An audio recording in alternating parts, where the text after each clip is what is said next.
Thank you so much आप लोगों को कि इतनी देर किसी को बैठ के सुनना सबसे बड़ी बात ये होती है, क्योंकि जब वहाँ पे हम बैठ के किसी को सुनते हैं तो उतना पेशेंस रखना पड़ता है, ये मुझे लगता है। और एक्चुअली मैं 26 साल की हूँ। 2011 में चलती ट्रेन से मुझे कुछ बदमाशों ने, मैं वॉलीबॉल चैंपियन भी रह चुकी हूँ, 2011 में चलती ट्रेन से मुझे बदमाशों ने एक गोल्ड चेन पहनी थी, चलती ट्रेन से मुझे उठा के बाहर फेंक दिया था। लखनऊ से दिल्ली आ रही थी मैं।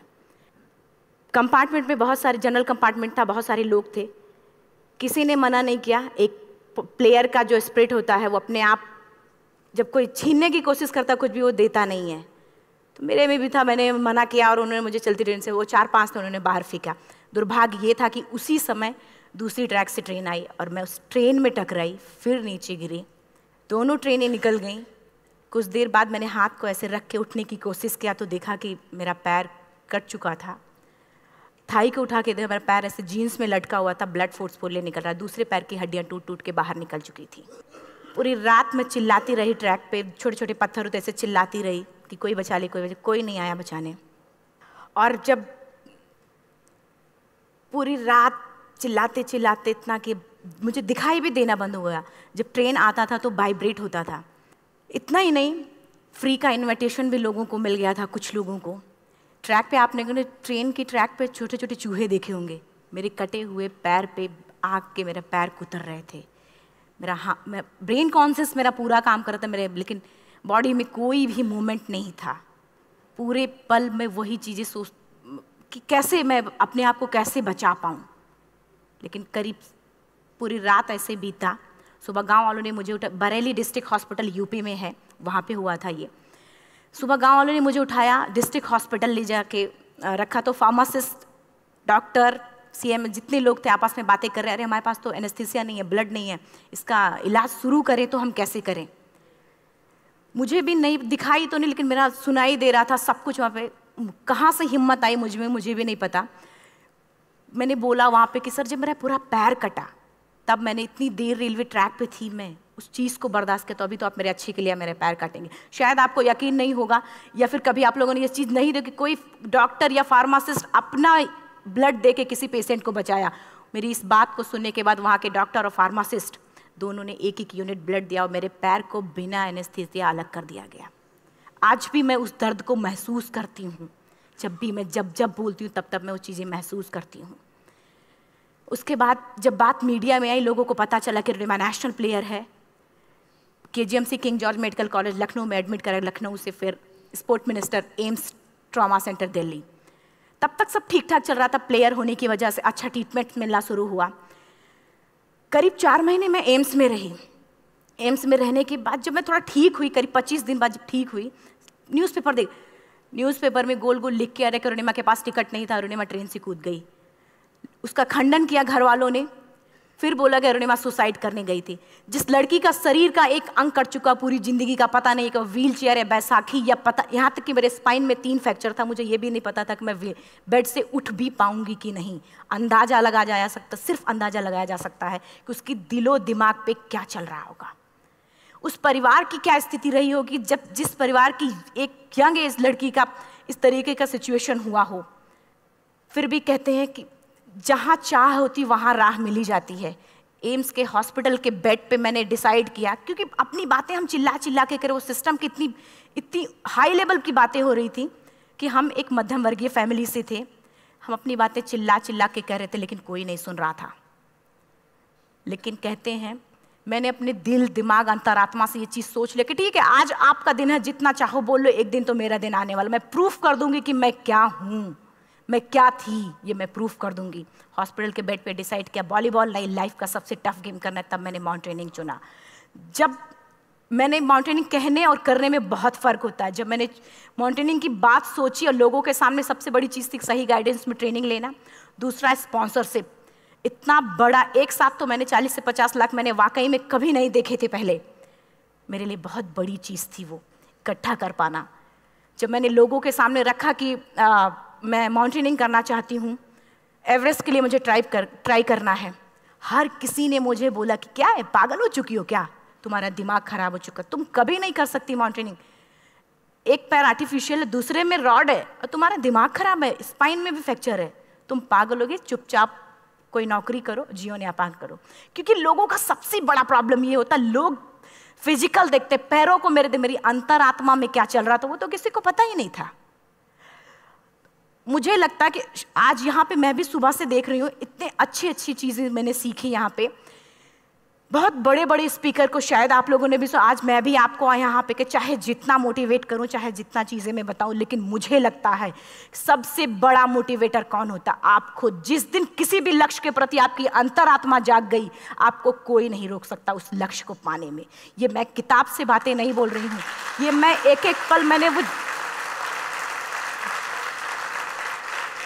ये मैं कोई भी किताब की बातें नहीं, एक एक पल आज जो मेरा 26 साल का एक्सपीरियंस है वो मैं बता रही हूँ सिर्फ आपको। उसके बाद किसी तरीके से मैनेज किया मैंने। भाई साहब, मेरा परिवार मेरा बैकबोन था। परिवार ने मुझे, भाई साहब ने मुझे कहा कि मैडम बछेंद्री पाल जिन्होंने 1984 में एवरेस्ट समिट किया, उनसे मिलते हैं, वो जरूर कुछ ना कुछ करेंगे। हॉस्पिटल से निकलने के बाद मेरे राइट लेग में स्टिचेस लगी थी। मैंने डायरेक्टली घर जाने की बजाय, जब लोग ये सोचते हैं कि मुझे अपना जीवन यापन कैसे करना है, जब लोग ये सोचते हैं कि मुझे अपनी ज़िंदगी के मेरे दिमाग में सिर्फ 2 चीज़ें चल रही थी, मुझे इनका जवाब कैसे देना है और एवरेस्ट समिट कैसे करना है। फर्स्ट तुरंत गए बछेंद्री मैम के पास। जब मिले, मैम ने फर्स्ट टाइम जब मुझे देखा तो उन्होंने कहा, अरुणिमा, उनकी आंखों में आंसू आ गए। उन्होंने बोला, अरुणिमा, तूने ऐसी हालात में एवरेस्ट जैसे दुरूह पहाड़ के बारे में सोचा तो तूने अपने अंदर तो एवरेस्ट फतह कर लिया, अब तो सिर्फ लोगों के लिए। मेरे परिवार को छोड़ के बाहर की पहली ऐसी महिला थी जिन्होंने मुझ पे भरोसा किया था कि हाँ अरुणिमा, तुम कर सकती हो। मेरे लिए वही बहुत बड़ी चीज़ थी। प्लानिंग भी कर ली, मैम भी मिल गई, सब हो गया। लेकिन जब उतरते हैं फील्ड में तब पता चलता कि हम क्या हैं। रोड हेड से मैं पहुंच गई। मैडम ने कहा कि ठीक है, तुम्हारे कहने, तुम्हारे सोचने से कुछ नहीं होगा अरुणिमा, प्रूफ करो कि कर सकती हो। मैंने कहा बस एक मौका चाहिए मुझे। वाकई में जब मैं माउंटेन में पहुंची, रोड हेड से बेस कैंप लोगों को 2 मिनट लगता था, मुझे 3-3 घंटे लगते थे, क्योंकि मेरे राइट लेग की हड्डियां भी नहीं जुड़ी थी। लेफ्ट मेरा आर्टिफिशियल लग चुका था, लेकिन स्टंप एकदम रेड, उसका मतलब घाव एकदम नए थे। मैं अगर पैर रखती थी तो मेरे पैर से जोर से अगर दबा देती थी तो पैर से मेरे ब्लड आने लगता था। सारे लोग नॉर्मल थे वहाँ पे। हर कोई ये बोलता कि एक पीक के लिए जाते थे तो हर कोई मुझे ये बोलता कि अरुणिमा, तुम धीरे धीरे आओ। मेरे दिमाग में हर बार यही बात चलती थी कि क्या है, मैंने एवरेस्ट का प्लान किया, मैं इनके बराबर भी नहीं चल पा रही हूँ। खुद से संकल्प लिया कि कोई बात नहीं, एक दिन ऐसा आएगा कि मैं इनसे पहले जाऊँगी। और आपको शायद यकीन ना हो, आने वाले 8 महीने बाद पूरा का पूरा वेट उठा के बेस कैंप से साथ निकलते और टॉप पे पहले पहुंचते। ऐसे करके देखते थे कि अरे ये लोग तो पीछे। खुशी होती थी। उससे भी ज़्यादा मुझे खुशी तब होना शुरू हुआ जब वो सारे लोग आके मुझसे ये पूछते, मैडम खाते क्या हो, बता दो, पैर नहीं है फिर भी कैसे चलते हो। उसके बाद पूरा मुझे स्पॉन्सरशिप मिला। मैं जब एवरेस्ट के लिए गई, मेरे लिए सबसे बड़ा, एवरेस्ट की जर्नी में मेरे सबसे बड़ा चैलेंज यही था कि दूसरे को समझा पाना। मैं नहीं समझा पाती कि भाई मैं कर सकती हूँ। जब मैं एवरेस्ट के लिए गई, शेरपा होता, शेरपा को जब ये बात पता चला कि मेरा प्रोस्थेटिक लेग है, आर्टिफिशियल लेग है, दूसरे में रॉड, बोला नहीं ले जा सकता, इसकी वजह से तो मेरी भी जान जाएगी। मैडम ने, हमने सबने कन्विंस किया किसी तरीके से। मन वाकई में जो टीवी में हम और उसमें फोटोज़ में देखते हैं, ब्लू और ग्रीन आइस, हिला देने वाला होता। जितना सुंदर दिखता उतना ही हिला देने वाला होता। जब मैं हमारे ग्रुप में 6 लोग थे, रॉकी एरिया तक मैं सबसे पहले थी, लेकिन जैसे ही मैं ग्रीन और ब्लू आइस में गई, मेरा आर्टिफिशियल लेग स्लिप कर जाता था। फ्रंट पॉइंटिंग से, जब मैं फ्रंट क्रैम्पोन से फ्रंट पॉइंटिंग मारती थी, लेफ्ट से पेन होता था तब भी करते, लेकिन आर्टिफिशियल जैसे फ्रंट पॉइंटिंग मूव हो जाता, मेरा पैर ही मूव हो जाता था। शेरपा मुझे बोला नहीं हो सकता अरुणिमा, जबरदस्ती मत करो। मैंने कहा कुछ नहीं, ये मेरा पैर है, मैं जानती हूँ कैसे चलेगा। फाइनली 1, 2 बार, 3 बार करने, 4 बार, 5 बार होल हो जाता था। आइस थोड़ा टूट के निकलता था तो मैं वहाँ पैर रख के जाती थी। कैंप 3 तक ठीक था, प्रॉपर एक्लेमेटाइज किया अपने आप।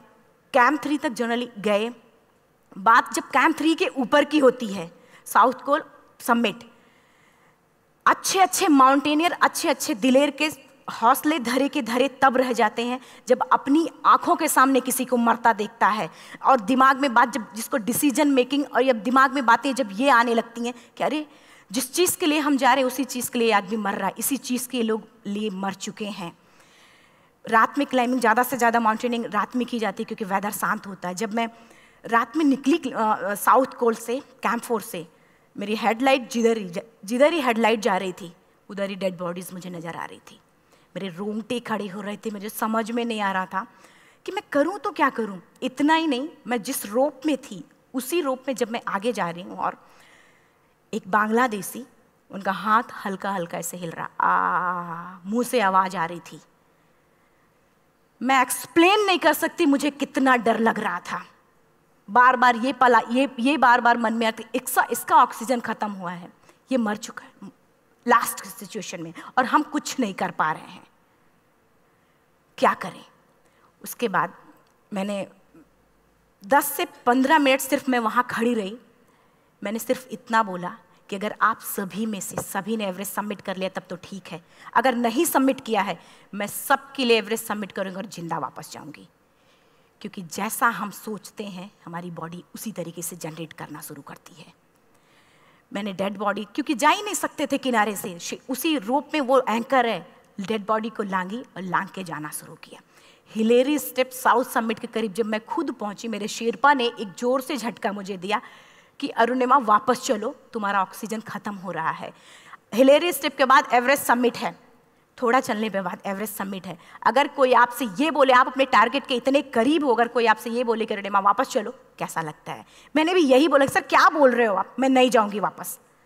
बोला अरुणिमा जिंदगी रही, दोबारा ट्राई करना और एवरेस्ट समिट हो जाएगा दोबारा तुम्हारा। मैंने कहा नहीं, ये आप जिंदगी में गोल्ड चांस बार बार नहीं आते, लाइफ में कभी कभी आता है, ये आपके ऊपर आता, आप उसको पकड़ के रखते हो या फिर छोड़ देते हो। मैं अपना गोल्ड चांस कभी नहीं, क्योंकि मैं जान रही थी मुझे स्पॉन्सरशिप बहुत मुश्किल से मिला, एक बार अगर मैं छोड़ देती दोबारा मुझे कभी नहीं मिलता। मैं बहुत अच्छी तरीके से जानती थी। मेरा फाइनली मुझे बछेंद्री मैम ने भी एक बार बात समझाई थी, मेरी माँ ने मुझे एक बात बताया था कि लाइफ में कभी कभी सिचुएशन ऐसी आती है जब सिर्फ आप अकेले होते हो, डिसीजन सिर्फ आपको लेना होता है। जहाँ पे भी होना, खड़े होकर हल्का सा पीछे मुड़कर देखना और ये सोचना कि आप एक एक कदम चल के यहाँ तक पहुँचे हो, सिर्फ अपना एक कदम आगे बढ़ाना, तुम देखना कुछ देर बाद तुम टॉप पे होगी। मेरे दिमाग में उनकी बातें वीडियो की तरह चल रही थी और सिर्फ एवरेस्ट का टॉप चल रहा था। मैंने शेरपा को पहले कन्विंस करने की कोशिश की कि भाई चल, कुछ नहीं होगा भाई चल। फाइनली जब वो नहीं माना, मैंने एक कदम आगे बढ़ाया, डिसीजन लिया कि नहीं जाना ही जाना है। आगे बढ़े, करीब 1 से 1.5 घंटे बाद मैं टॉप पे थी। और इतना ही नहीं,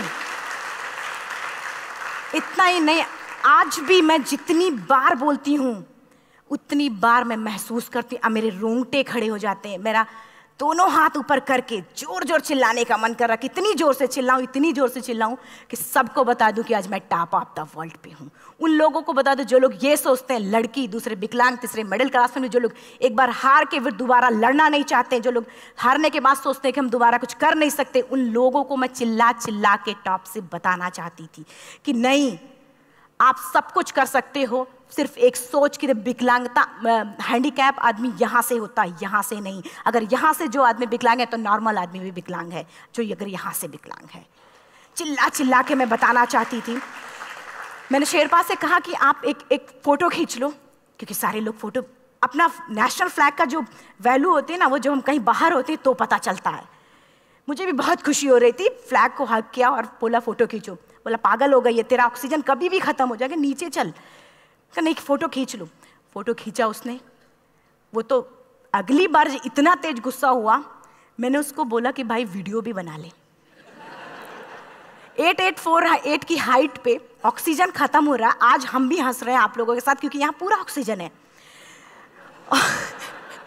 और 8848 की हाइट पे जब मुझे शेरपा, कोई भी शेरपा को बोलेगा भाई वीडियो बना, तो परेशान हो जाएगा, पागल हो चुकी क्या, तुम मर जाए, यहाँ मैं जा रहा हूँ नीचे। मैंने कहा नहीं, कुछ नहीं होगा, आप बनाओ वीडियो। किसी तरीके से मैं 4-5 पेयर बैटरी रख के लेके गई कि डिस्पोजल कैमरा, एक अलग कैमरा की, मतलब एक नहीं काम करेगा तो दूसरा करेगा, प्रॉपर प्लानिंग से। शायद आप लोग भी सोचो कि वाकई में लड़की को इतना बड़ा रिस्क लेने की क्या जरूरत थी, कि जिंदगी कभी भी जा सकती थी इसकी। लेकिन मैंने वो रिस्क लिया क्यों? क्योंकि मैं चाहती थी, कहीं ना कहीं से मेरे भी दिमाग में ये बात आ चुका था कि मैं जिंदा वापस ना जाऊं। मैं चाहती थी कि अगर मैं जिंदा ना जाऊं तो ये वीडियो मेरे इंडिया शेरपा से मैंने यही बात बोली, ये वीडियो अगर मैं जिंदा नहीं जाती हूँ, ये वीडियो मेरे इंडिया पहुँचा देना, मेरे यूथ तक चला जाएगा। क्योंकि मैं चाहती थी कि 11 अप्रैल 2011 को मेरा एक्सीडेंट हुआ, 21 मई 2013 10:55 पे मैं टॉप ऑफ द वर्ल्ड पे थी। ऑलमोस्ट 1 से 2 साल के अंदर कैसे यहाँ से मैंने ये चीज़, मैंने कभी भी कामयाब होने के, मेरी वो जिंदगी बन चुकी थी, मेरा जुनून बन चुका था, मेरा पैशन मेरा जिद बन चुका था। वो मेरा सोते उठते बैठते सिर्फ मुझे एवरेस्ट दिखाई जाए। और मुझे लगता है किसी को भी अगर अपना लक्ष्य पाना है, यहाँ से अगर वो पागलपन जब तक नहीं आएगा तब तक नहीं होगा। वो फाइनली उसने वीडियो बनाया। आप बोल रहे फटाफट रुनिमा नीचे भागो। जब मैं टॉप पे थी तो कुछ लोग और भी थे, लेकिन 10:55 पे मैंने एवरेस्ट समिट, 11 बजे के बाद अगर कोई अटैम्प्ट करने की कोशिश करता है उसको सुसाइड अटैम्प्ट बोलते हैं। जैसे ही मैं नीचे चलना शुरू की, मैंने कहा भाई हाँ चल नीचे चलते हैं। ज़्यादा से ज़्यादा मौतें नीचे आते वक्त होती हैं एवरेस्ट पे।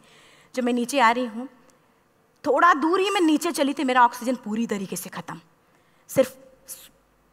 सिर्फ अंदाज़ा लगा सकता कि जब ऑक्सीजन ख़त्म हुआ क्या परिस्थिति रही होगी। मैं ऐसे नीचे गिर गई और शेरपा मुझे बोल रहा कि रुनिमा मुझे यकीन नहीं था कि तू एवरेस्ट सबमिट कर पाएगी, लेकिन फिर भी तूने किया। मैं चाहता हूँ कि रुनिमा जिंदा चल, तू वापस उठ, खड़ी हो। मुझे खड़ा करने की वो कोशिश कर रहा था बार बार, मैं खड़ी नहीं हो पा रही थी, वाकई में दम ही नहीं था। लेकिन फिर भी कहते हैं कि जैसे हमारे नियम होते हैं वैसे ऊपर वाले के भी नियम हैं। उसकी लिस्ट में जब मेरा नाम नहीं है तो वो मुझे नहीं ले जा सकता। अगर दूसरी चीज़, मेरा कॉन्सेप्ट एकदम क्लियर हो चुका था। जब रेलवे ट्रैक पे मैं थी, रेलवे ट्रैक पे 7 घंटे में पड़ी थी, 49 ट्रेन अप डाउन हुई थी, तो मेरा कॉन्सेप्ट एकदम क्लियर हो चुका था। इसका मतलब है कि ऊपर वाले ने अगर मुझे कुछ बचाया है तो कुछ ना कुछ इतिहास रचने के लिए बचाया है।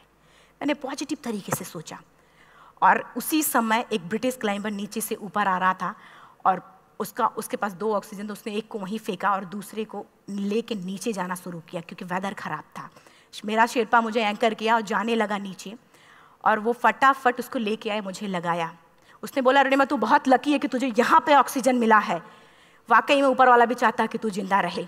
वो मुझे बार बार लकी लकी बोल रहा था। शायद आप लोग में से भी कोई होगा कि जो लक और भाग्य जैसी चीज़ों पे यकीन करता हो, या पता नहीं भी। मैं किसी की भावनाओं को ठेस नहीं पहुंचाना चाहते, लेकिन मैं इन किसी भी चीज़ों पे भरोसा नहीं करती, क्योंकि मेरा मानना है कि लक भी उसी का साथ देता है जिसके अंदर जीतने का जज्बा है। अगर आपके अंदर जीतने का जज्बा नहीं है, चारों तरफ सिर्फ बहाने होते हैं, सिर्फ बहाने, इतना सारा एक्सक्यूज़ होता है। शायद मैं भी अगर वापस आ गई होती तो मैं बोल देती मेरा ऑक्सीजन खत्म है, कोई मुझसे पूछने ना बछेंद्री मन न मेरा परिवार, कोई भी मुझसे मुझे पूछने नहीं आता। लेकिन क्या कभी मैं अपने आप को समझा पाती? कभी नहीं। फाइनली जो भी था, लक भाग्य किस्मत में नीचे आ रही थी, बहुत खुश थी। माउंटेन, डेड बॉडीज, मेरा शेरपा, ये लोग थे। मैं किसी से शेयर भी नहीं कर पा रही थी कि अरे मैंने एवरेस्ट सबमिट किया, किसी से शेयर भी नहीं कर पा रहे थे। फटाफट मैंने नीचे हील मार के, हमारे से हील मार के नीचे आ रहे थे। एकाएक मेरा प्रोस्थेटिक लेग, पूरा का पूरा लेग ही निकल गया। -60 डिग्री तक टेम्परेचर डाउन हो जाता है एवरेस्ट पे।